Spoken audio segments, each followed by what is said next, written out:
Hey there everyone, and welcome back to Final Fantasy IX. So you're probably wondering, what are we doing here? Well, yeah, there we go. I was skimming through Shotgun Nova's guide in order to, make sure I wasn't, missing anything big coming up. Even though I know this part of the game pretty well.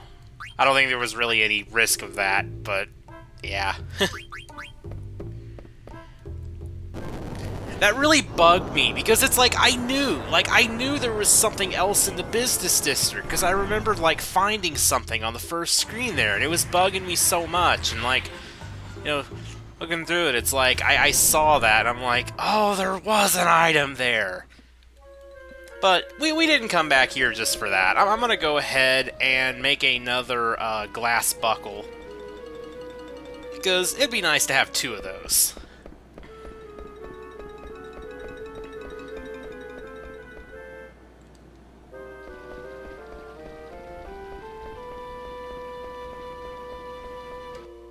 Anyway, yes, today is going to be an episode of sidequests. And trust me, it's going to be a lot better than it sounds. There we go. Oh yeah, I also need to equip all my characters. I haven't done that yet. Also, I want to put Zidane in the lead. Okay.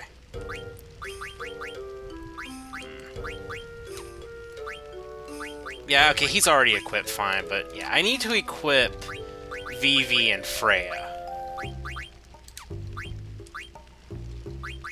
Vivi needs another staff.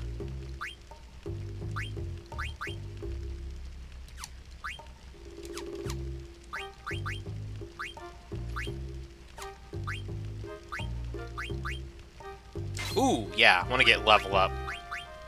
Level up is always good to get. Oh yeah, I'm gonna leave that on so she'll learn antibody. Yeah, the Coral Ring is really good. It teaches good abilities. You got Lancer, even though I don't use it that much. Insomniac, which prevents sleep. And Maneater, which it increases damage to human enemies. Or humanoid enemies, I think it is. Let me check that real quick.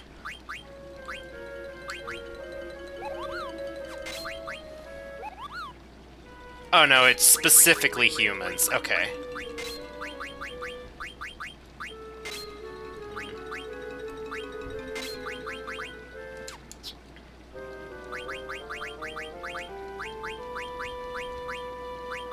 Don't really need any of these on. You know what though? Let's go ahead and equip Bright Eyes.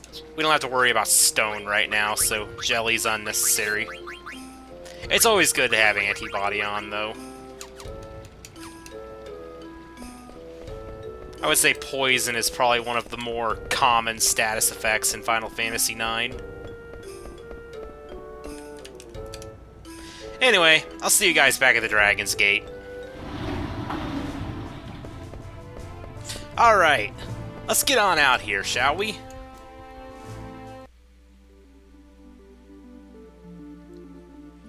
So, well, we certainly don't need to go over there. So yeah, there's 3 places we can go right now. One of them, obviously, is Gizmaluke's Grotto, the story. But before we get to that, there's stuff we need to do. Also, this thing is a hedgehog pie. It's an enemy from Final Fantasy VII, actually.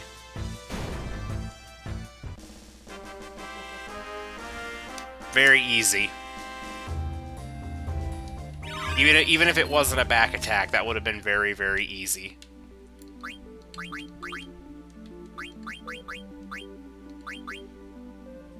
I'm actually going to save the cotton robe for just a bit. Now, when you're on the world map, be on the lookout for these. These are chocobo tracks, and you'll see what we'll do with those pretty soon. Before that, though, let's go in here. Hey, this place seem familiar?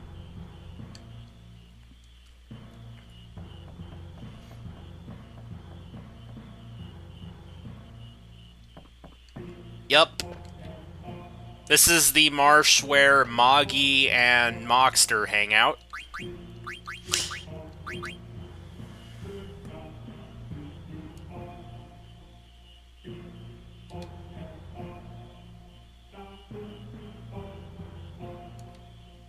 We already knew that. Now, there isn't much to do here, but there is something big.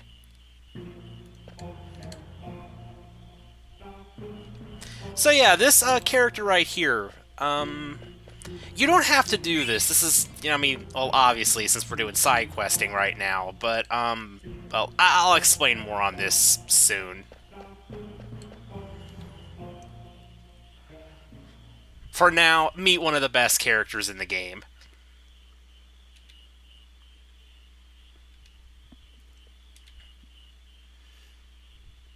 Yeah, this here is Quina, or Quina. I always said Quina. I think it's Quina, but yeah. Um, why do I always get confused with the name selections? I don't know why. I always think, do I press A or do I press B?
By the way, their name is actually pronounced Q, I believe. I always said Q, just like the letter Q, but I found out like semi recently that it's actually pronounced Q.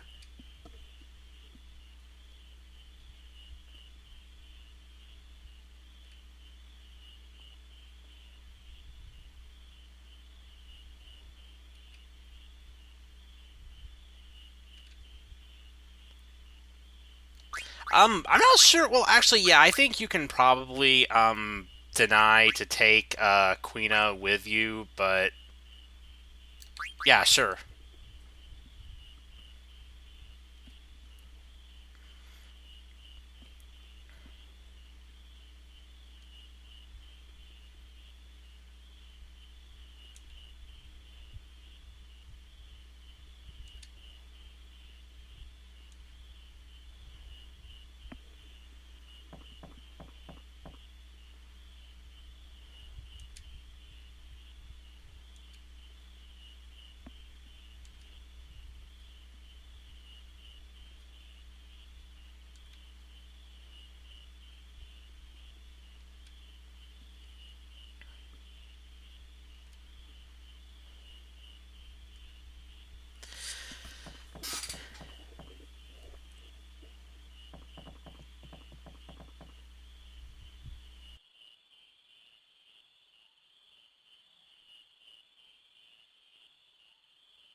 Okay. And so now we officially have Quina on our party. And yes, Quina is the character that uses forks. And yes, High Tide requires a ridiculous amount of AP to master.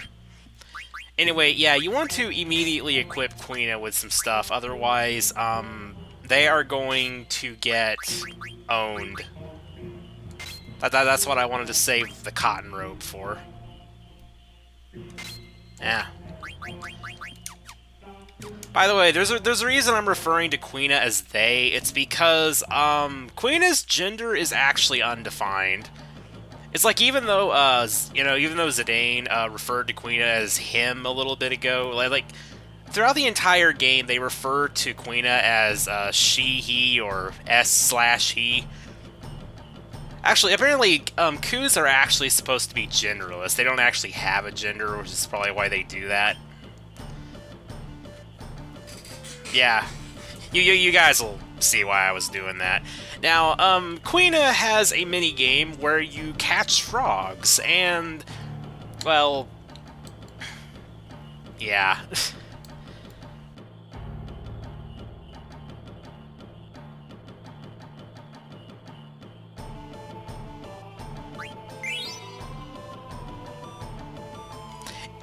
Anyway, these, you know those times where you just can't find your words? Anyway, Quina has a mini-game where, yes, as you can see, you catch frogs. And speaking of genders, you might notice the frogs are actually male and female. Well, there's a reason for that. Now, as you catch a number of frogs, you will,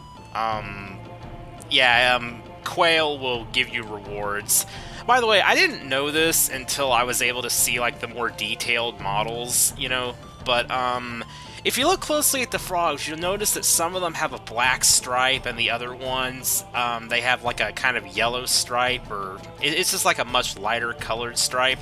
The frogs with the black stripe are actually female, and the ones that don't have a black stripe are males, so it makes it very easy to tell them apart.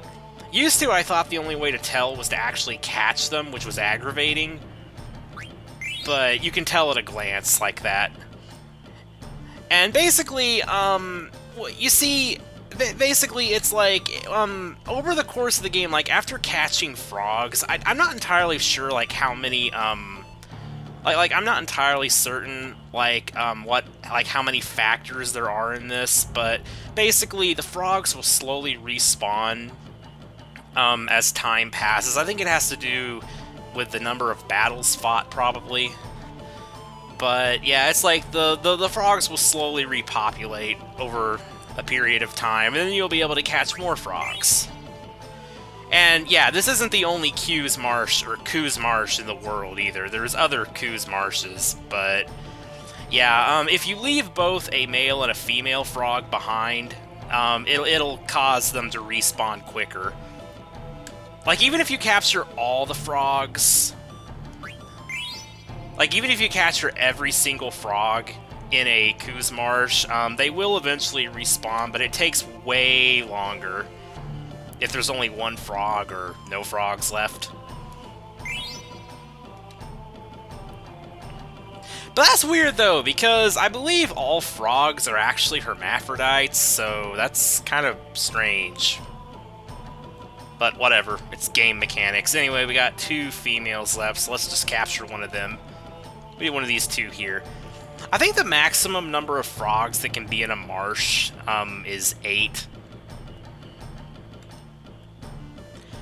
Also, it's not here, but there is a chance of a golden frog appearing, and if there's a golden frog in the marsh, then this will cause the frogs to respawn at a quicker rate.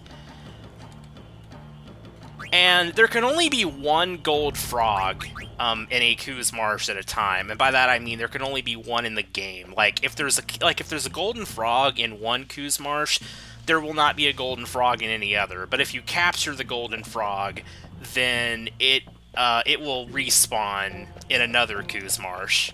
So since it's not here, that means it's going to be in one of the other Q's Marshes.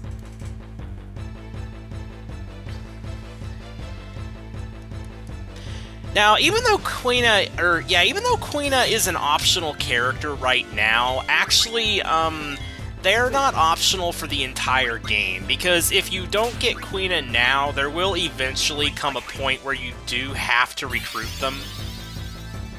But it's good to get them early, because then you can go ahead and start getting some blue magic, and they also work as a, let's just say, an extra target for an upcoming boss. It makes it a little bit easier. Anyway, yes, Quina learns blue magic by eating enemies, and in order to eat an enemy, they have to be below 25% health, I believe.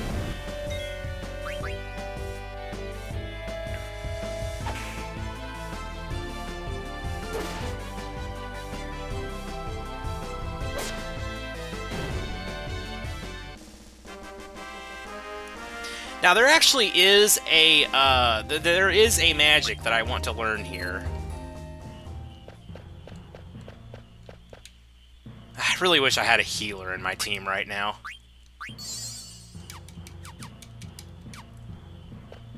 So yeah, we're gonna run around until we find an enemy. Actually, we can get several good blue magics for Quina right now. Honestly, I don't find a whole lot of blue magic really that useful. Oh, hey, here we go. We need to eat one of these. A lot of blue magic, it's kind of hit or miss. But Quina does have a few very, very good spells that they can get. I'm not entirely sure how much HP these things have, so I gotta be careful with it.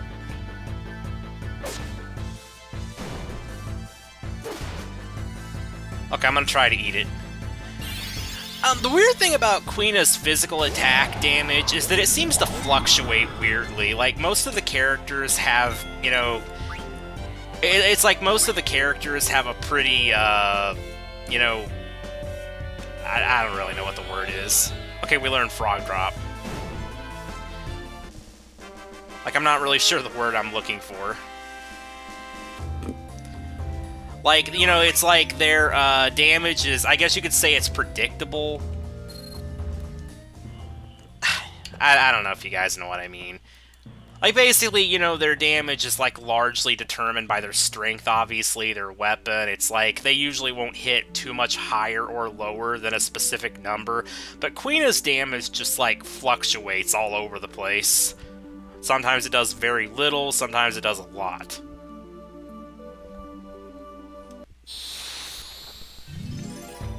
I just like learning blue magic, though, because it's fun. I've never learned every blue magic in the game. Who knows? Maybe I'll do that this playthrough. I don't know. But we'll see.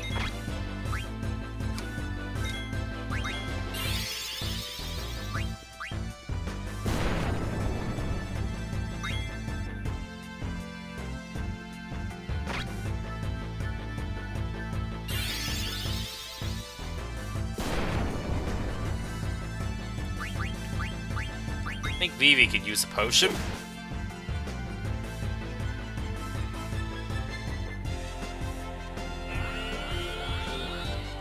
Pumpkinhead, that's not really that powerful of a spell.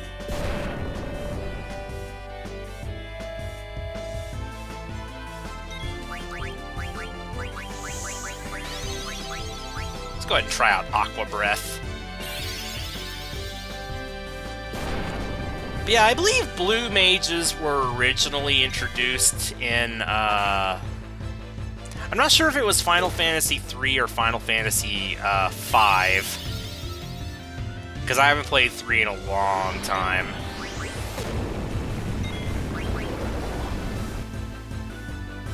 Okay, that sucked.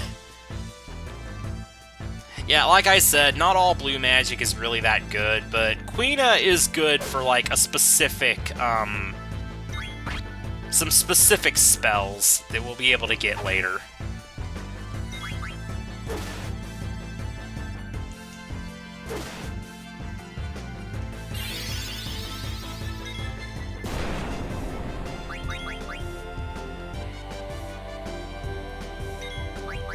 I should probably...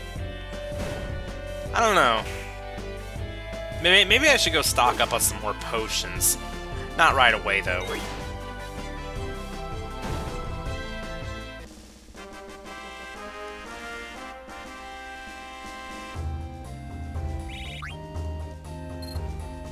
Got a potion right there.